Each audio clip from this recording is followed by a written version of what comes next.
बिस्मिल्लाहिर्रहमानिर्रहीम। अस्सलाम वालेकुम स्टूडेंट्स। आज हम पढ़ेंगे एक्टिविटीज़ इन स्कूल्स। स्कूल के अंदर सरगर्मियाँ at pre school and kindergarten, यानी कि 3 साल से लेकर 5 साल के बच्चों की जो एक्टिविटीज़ करवानी है प्री स्कूल के अंदर। सबसे पहले हमारे पास फाइन मोटर स्किल्स, यानी कि जो छोटी हरकतें होती हैं, छोटी मूवमेंट्स होती हैं। Develop sufficient control over their hand and body movement. इसमें क्या होता है कि बच्चे जिस्म पर कंट्रोल करना, अपने हाथ को इस्तेमाल करना सीखते हैं। जैसे कि ये इनको मदद देता है कि वो क्या करें, वो ड्राइंग कर सकते हैं, लिख सकते हैं, चीज़ों को कॉपी पेस्ट कर सकते हैं। ठीक है, और इसी तरह की दूसरी एक्टिविटीज़ जो है बच्चे उसमें पार्टिसिपेट करते हैं, जिसमें उनके हाथ और आँख की एक्टिविटीज़ होती हैं। नेक्स्ट है हमारे पास learning styles. Learn best through intrinsic interest and physical movement. जिसमें क्या होता है कि इसमें बच्चे जो है अपनी दिलचस्पी के मुताबिक सीखते हैं। और फिजिकल इन्वॉल्वमेंट का क्या मतलब होगा कि वो मुख्तलिफ खेलों के ज़रिए सीखते हैं। नेक्स्ट है ट्रेडिशनल फिजिकल एक्टिविटीज़, जो रवायती जिस्मानी सरगर्मियाँ हैं। इसमें क्या होता है, बच्चे जो हैं वो दौड़ना सीखते हैं, जंपिंग करना सीखते हैं, ड्राइंग करना सीखते हैं, कलरिंग करते हैं, पेंटिंग करते हैं, पेस्टिंग करते हैं। यानी कि अगर उनकी बुक पे या बोर्ड पे लिखा हो 2, तो उनको कोई प्ले कार्ड दिया जाए और कहा जाए कि जाके 2 की जगह पे इसको पेस्ट करें, तो वो उधर जाके पेस्ट कर देंगे। ठीक है, तो ये हो जाएगा पेस्टिंग। और इस तरह मुख्तलिफ जो चीज़ें हैं, यानी कि जो प्ले डो होती है, जो क्ले होती है, उससे मुख्तलिफ चीज़ें बनाना सीखते हैं। इस तरह की एक्टिविटी करके बच्चे सीखते हैं।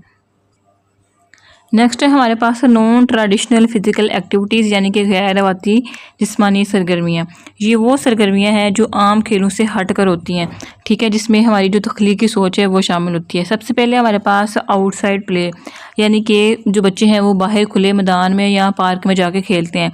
उसके बाद है फ्री प्ले डेज, यानी कि जिस दिन बच्चे अपने मर्ज़ी से कुछ खेलें। ड्रामेटिक प्ले या रोल प्ले, जिसमें बच्चों को कोई किरदार दे दिया जाता है, जैसे कि वो डॉक्टर बने, टीचर बने या पुलिस का किरदार अदा करे।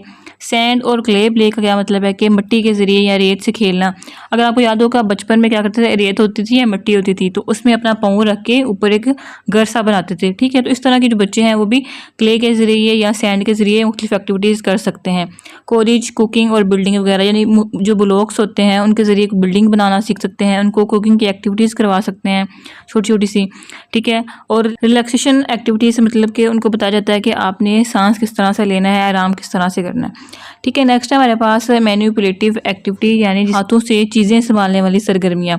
ये ऐसी सरगर्मियाँ हैं जिसमें बच्चे हाथों और दिमाग दोनों को इस्तेमाल करते हैं, जैसे कि लीगो ब्लॉक्स के ज़रिए मुख्तलिफ चीज़ें बनाना, इसको लीगो बोलते हैं।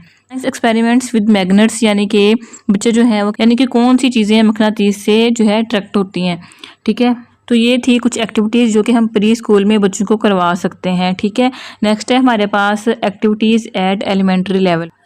एलिमेंट्री लेवल कौन सा, यानी कि 6, 7 और 8 के जो बच्चे होते हैं उसको हम एलिमेंट्री लेवल बोलते हैं। इसमें सबसे पहले है हमारे पास इनकॉर्पोरेटिंग डेली फिजिकल एक्टिविटीज़। इसमें क्या होता है कि जो प्राइमरी स्कूल की रूटीन में रोज़ाना जिस्मानी सरगर्मियाँ होनी चाहिए ताकि बच्चे सेहतमंद रहें। जैसे कि स्कूल में सुबह मॉर्निंग असेंबली होती है, तो उसमें हम बच्चों को थोड़ी सी एक्सरसाइज करवा सकते हैं। नेक्स्ट है फिज़िकल एजुकेशन क्लासेस। इसमें क्या होता है कि इसमें स्कूल में हेल्थ और फिज़िकल एजुकेशन की क्लासेस होनी चाहिए ताकि बच्चे जिस्मानी तौर पर एक्टिव रहें। अगर रोज़ाना नहीं तो कम से कम हफ्ते में 2 दिन खेलों की क्लास होनी चाहिए। पीटी क्लास जिसको बोलते हैं, जो पीटी आपका मास्टर होता है या टीचर होती है, वो आपको मुख्तलिफ़ किस्म की एक्टिविटीज़ करवाती है। Integrating physical activities. इंटीग्रेटिंग क्या होता है, चीज़ों को एक दूसरे के साथ जोड़ना।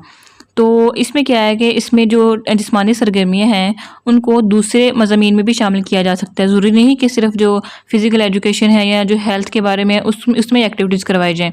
जो दूसरे मज़मून हैं उसमें भी हम फ़िज़िकल एक्टिविटीज़ करवा के बच्चों को सिखा सकते हैं। जैसे कि अगर आप मैथ की क्लास में काउंटिंग सिखा रहे हो तो आप मुख्तलिफ ब्लॉक्स रख सकते हो और ब्लॉक्स के ज़रिए उनको काउंटिंग सिखा सकते हो। नेक्स्ट है hands on experiences. Hands on experience का क्या मतलब है कि बच्चे बाहर जाके सीखें, जैसे कि फील्ड ट्रिप्स या आउटडोर लर्निंग वगैरह। अगर आप बच्चों को साइंस पढ़ा रहे हैं तो बच्चों को पार्क लेकर जाएं और पौधों के बारे में पढ़ाएं। और इसी तरह अगर आपका जो सब्जेक्ट है वो केमिस्ट्री का है तो उनको लैब में लेकर जाएँ और जो एक्सपेरिमेंट है उनको परफॉर्म करके दिखाएँ। नेक्स्ट है हमारे पास मॉडरेट एक्टिविटी। इसमें क्या होता है, इसमें हम बच्चों को स्कूल के दौरान 20 मिनट तक उनको खेलने का मौका देते हैं या उनसे मुख्तलिफ़ किस्म की एक्टिविटीज़ करवाते हैं, जैसे कि दौड़ लगवाना। इसी के साथ जो हमारा चैप्टर नंबर 2 है वो कंप्लीट हो गया है। इसी के साथ इजाज़त दीजिए। अल्लाह।